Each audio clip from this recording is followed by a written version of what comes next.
Jess qui vous a appris à pas serrer la main. C'est rigolo de vous voir me courir après. Pourquoi vous leur serrez pas la main? Normalement, c'est plutôt l'inverse. Pourquoi vous leur serrez pas la main? Normalement, vous courez dans l'autre sens. C'est pas très poli de pas... De quoi il parle quand il dit que normalement il court dans l'autre sens? C'est bizarre ça. Parce que je me rappelle d'une histoire de violence en Réunion en 2021. C'est comme ça que ça s'est passé? Petite vidéo aujourd'hui sur l'élection de Yaël Braun-Pivet. On va revenir brièvement dessus. Et on va aussi comprendre pourquoi ça semble être problématique pour la gauche de serrer la main à un jeune député de la droite. Parce qu'on a une petite explication de Martens Bilangou en fait. À tout de suite.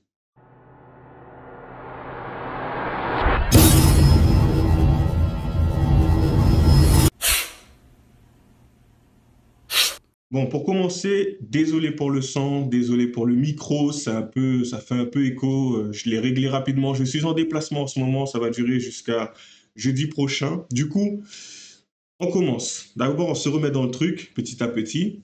Donc, au début, il y a eu un souci avec le serrage de main pendant l'élection, hein. On peut le constater ici.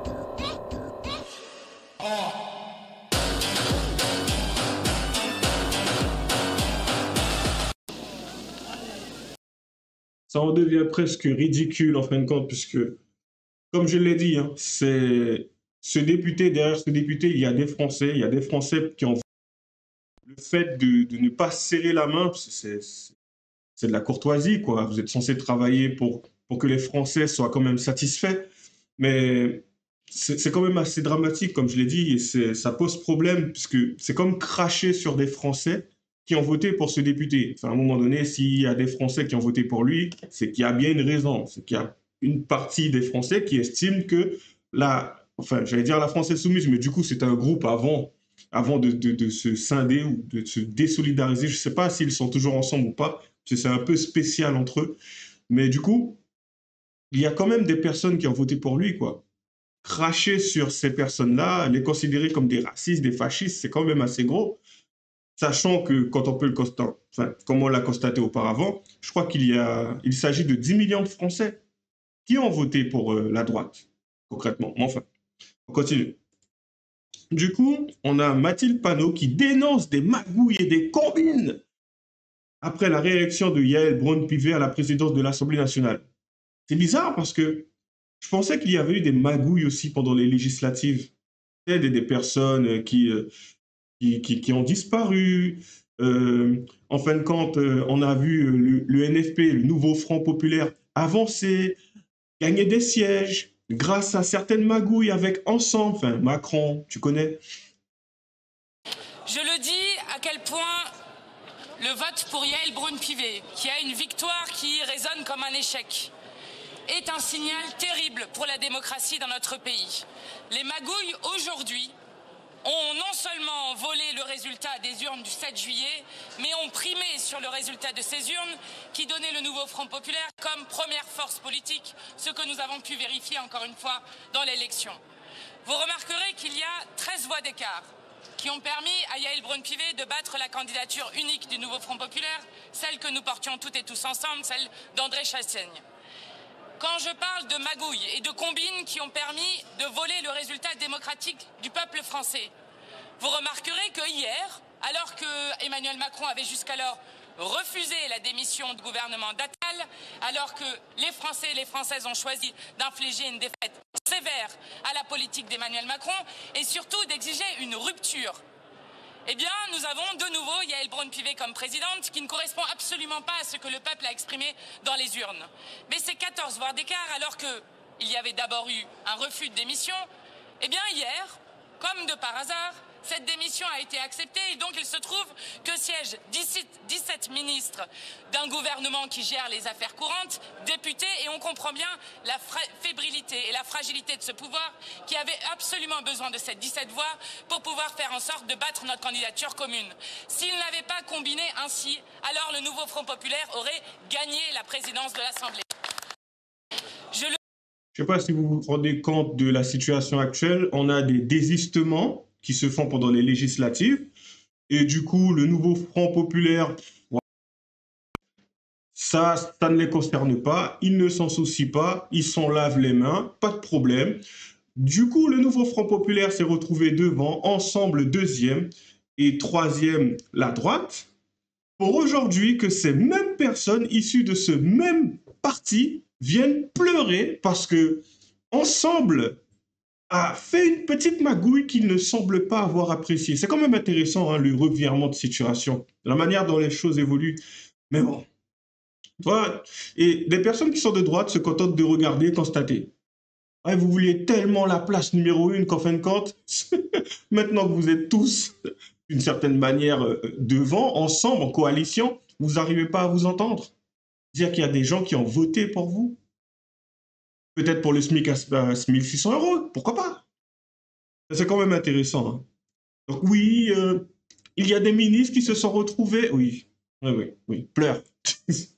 Du coup, la petite explication de Bilongo pour le serrage de main qui apparemment semble poser problème.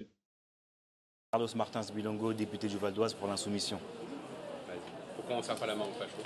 Il faut mettre un cordon sanitaire et ça commence par là déjà, aucun contact. Vous savez, le cordon sanitaire est possible, il existe au Parlement européen, dans différents autres pays, même en Allemagne, hein, où l'extrême droite est vraiment cornérisée, il n'y a aucun contact. Parce qu'en fait, quand on les laisse rentrer, quand on les dédiabolise, au final, ça fait qu'ils rentrent dans cette institution, il faut comme s'ils étaient normaux, mais ce ne sont pas des élus normaux. Ils sont carrément malades du cerveau par rapport à ce racisme crasse. Donc, en gros, on a des personnes qui sont diabolisées, hein, puisqu'apparemment, il faut diaboliser des êtres humains, des députés qui se retrouvent à l'Assemblée. Effectivement, les Français qui ont voté pour eux, les 10 millions de Français qui ont voté pour eux, vous me corrigerez si je me trompe. Hein. Les 10 millions de Français qui ont voté pour eux, en fait, quand ce sont juste des fascistes et des racistes, en fait, ce sont des personnes qui n'ont aucun besoin, aucune demande, aucune insatisfaction par rapport à la situation du pays, par rapport au déclin. Non, en fait, c'est juste que on a un problème avec les étrangers, tu vois, c'est problématique, voilà. Ouais, que du blanc, que la race arrière. C'est quand même assez intéressant. Alerte Carlos Martins Bilongo, député LFI-NFP, explique pourquoi son groupe ne veut pas serrer la main aux fachos du RN. Ils sont malades du cerveau, ce ne sont pas des élus normaux. Il faut un cordon sanitaire, aucun contact avec l'extrême droite. D'accord. C'est quand même intéressant. Moi, je serais tenté de mettre ce cordon sanitaire, mais pas attribué au RN, tu vois. Je l'aurais plutôt attribué au NFP, parce que le cirque que je vois depuis qu'ils sont arrivés, ah, vas-y, laisse tomber, mais on le laisse parler. Qui communiquent tous les jours. Il y a des chaînes aujourd'hui qui existent et qui viennent véhiculer leurs messages pour les rendre acceptables, pour pouvoir un jour gouverner. Mais comme on l'a vu le 7 juillet, les Français ne sont pas dupes et ils ne laisseront jamais l'extrême droite gouverner. En tout cas, voilà, nous, aucun contact avec l'extrême droite. Carlos Martins Bilongo, député. À croire que c'est la peste, à croire que c'est le choléra, tout en un seul parti. Je trouve ça quand même assez décevant. Puis on a le fameux Sébastien, celui qui a fait la tête là. Lui, ce mec, il a une multitude de drapeaux. Une seule fois. Je sais pas pourquoi. Je suis un DZ quand même.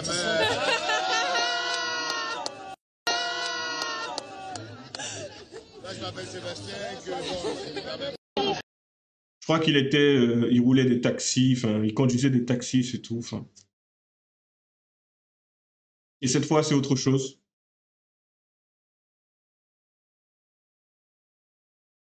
Voilà, en général, quand je le vois, le seul bleu, blanc, rouge qu'il a, c'est autour, tu vois. Juste pour montrer que, je suis pas comme vous. Je suis un peu plus haut. Mais après, pour le reste, ce qu'il a entre les mains, c'est toujours autre chose que bleu, blanc, rouge. Va savoir pourquoi. Enfin. Du coup, tu as lui avec Raphaël Arnaud, celui qui a menacé, pour le rappeler, hein, celui qui a menacé Alice Cordier de Némésis, triple fichier S, plus, parce qu'il n'y avait pas que ça, je crois qu'il avait été condamné aussi pour violence en réunion. Et voilà avec Sébastien Delogu. Bon, ben Raphaël, on a tenté de faire ce qu'on pouvait, mais il n'y avait pas grand monde. Pas grand monde du tout.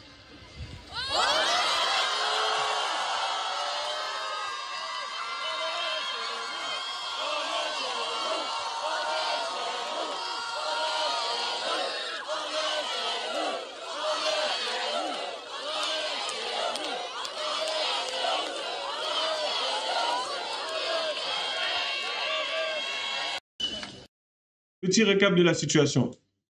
Vous voyez ce monde, c'est jeune, c'est triste, hein, mais certains feront partie de ceux qui passeront par cette étape obligatoire de, comment ça s'appelle déjà? Rouler sans permis? Refus d'obtempérer. Parce que bon, voilà quoi, enfin, à partir du moment où tu suis une petite racaille de l'Assemblée nationale, puisque bon, apparemment c'est ce qu'ils cherchent à faire, à faire valoir, à mettre en avant, tu sais, ce petit côté du ouais, je ne te serre pas la main, tu m'as pris pour qui, t'es fada? Non, je suis désolé, mais non. Du coup, c'est juste triste, parce qu'en fin de compte, parmi ces gens-là, parmi ces jeunes-là, enfin, je pense que la majorité sont français. Et la majorité n'ont rien compris. C'est juste terrible. Après, je ne vais pas dire que j'ai compris quelque chose par rapport à eux. Tu sais, moi, j'ai décidé de suivre un parti puisque c'est celui qui correspond le plus à mes besoins, à mes attentes. Après, je ne dis pas que toutes mes attentes seront satisfaites, mais c'est quand même triste. Triste, mais bon. On continue. Bien sûr, un petit dernier avec Raphaël Arnaud. Une petite phrase qui laisse planer le doute sur quelque chose, tu vois, tu te poses des questions. Je vais juste vous demander ce que vous pensez de la réaction de Brune Pivet. Bah, je réponds pas à l'extrême droite, moi. Et vous leur serrez pas la main non plus, apparemment. Vous savez. Qui est-ce qui vous a appris à pas serrer la main? C'est rigolo de vous voir me courir après. Pourquoi vous leur serrez pas la main? Normalement, c'est plutôt l'inverse. Pourquoi vous leur serrez pas la main? Normalement, vous courez dans l'autre sens. C'est pas très poli de pas leur serrer la main. C'est pas très poli. Allez. Bon, vous ne voulez pas nous répondre. Non, bonne soirée. Je vais juste vous demander ce que... Déjà, c'est quand même intéressant parce que le mec, bon, apparemment, c'est un mec d'extrême droite. Je sais pas si vous voyez la manière dont il s'adresse à Raphaël Arnaud. Je pense pas qu'il de courtoisie. Après, on sait justement qui sait s'exprimer. Comment certains s'adressent et comment d'autres le font aussi. Donc, à ce niveau-là, bon, ça, il n'y a pas de souci. Par contre, pour le normalement, vous courez dans l'autre sens. Qu'est-ce que c'est censé vouloir dire? Je sais pas, je me pose des questions. Certains me diront, oui, mais non, en fait, il l'a dit, mais c'était juste pour taquiner. La réponse du député fiché S d'extrême gauche, Raphaël Arnaud, à notre reporter Jordan, qui lui demande une réaction à l'élection de Yael Braun-Pivet. En soi, j'ai envie de te dire, c'est pas pour revenir sur quelque chose de consternant comme le fait qu'il soit fiché S, mais plus sa réaction par rapport à Raphaël Arnaud. Donc en soi, j'ai envie de te dire, question piège ou pas, enfin, ça va. C'est pas dans le but de le piquer. Donc en soi, oh, après, le fait qu'il se sente mal à l'aise avec une personne de l'extrême droite, comme Martens l'a expliqué, bon, apparemment, il ne fricote pas avec des personnes malades. Là, je pars du principe que lorsqu'une personne est malade, tu la prends en pitié d'une certaine manière et tu essayes de l'aider. Donc, c'est quand même intéressant pour les personnes qui s'intéressent à des minorités qui, en fin de compte, ne cherchent pas à comprendre pourquoi certains Français ont décidé d'appuyer certains députés. À un moment donné, il y a des questions à se poser, il y a aussi des réponses à trouver. Ce sont quand même des députés, tous des députés, enfin. Chacun sa vision des choses sur le sujet. Pourquoi notre journaliste devrait-il courir dans l'autre sens, monsieur le député? Pourquoi? Peut-être par rapport à une fameuse histoire de violence en réunion en 2021, je crois que c'était en 2021, ou peut-être par rapport à certaines menaces proférées envers Alice Cordier? Je sais pas, je me pose des questions. C'est un peu brouillon tout ça. Enfin, on va s'arrêter là. C'était juste le petit récap, puisque bon, ben, on a la réponse. Hein. Voilà. Apparemment, les personnes qui sont de droite ou les personnes, les députés ou voire même les sympathisants sont des personnes malades. Tu vois, il faudrait un cordon sanitaire pour les séparer. Parce qu'apparemment, la France, ce n'est pas eux. Ça n'a rien à voir.